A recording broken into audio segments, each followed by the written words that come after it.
As Clarke's third law says, that technology and magic are virtually indistinguishable. We'd like to offer a little bit of magic to Washington, D.C., and particularly Ward 15, Ward 7 and 8, for starters. As we've considered what we might be able to do to actually take the next generation and offer a generational gift of magic to them, our thought is to actually use technology and to use the opportunities that now exist in this thing called the internet that no one even understood or believed in as recently as the 90s, to allow our 8th graders, our 8-year-olds, and our 80-year-olds to have access to the world.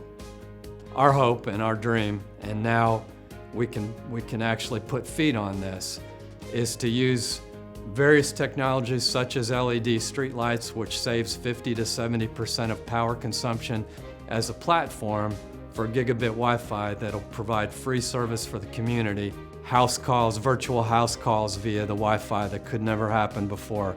An MIT or a Harvard education provided to a young person to help returning citizens to be educated, to have employment, to have a virtual mall to be able to advance themselves and use their skills and use their services without the limitations of perceptions and all the prejudices that humans typically have, their fears, and actually allow anybody of any age that has any desire to advance themselves, and that isn't true of everyone, but for those who really do care and desire to advance themselves, to have the tools to do so.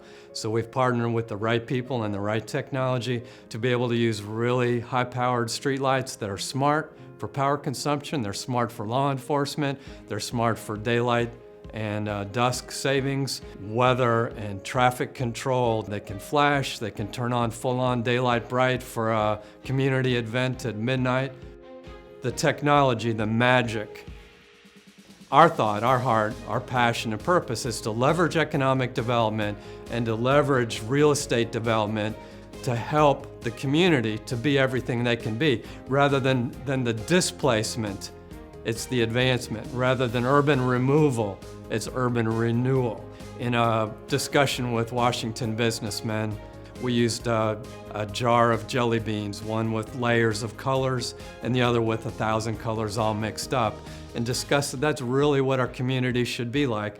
We shouldn't have an educational disadvantage or advantage, or an economic advantage or disadvantage, an age disadvantage or advantage. What do you need to do that in a world that has disadvantages and momentums of various kinds built in? What you need to do is provide the same leverage, the same opportunity, the same platform, so that anybody, anywhere can advance themselves and then contribute to society.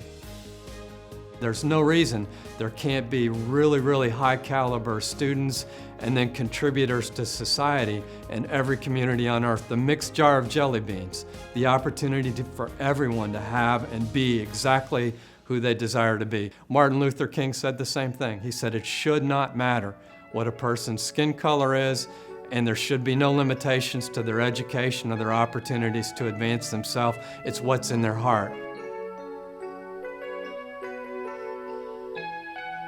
The idea is that we would develop a life for the future and the children rather than just build buildings. I believe the children are future. Teach them well and let them lead the way. Show them all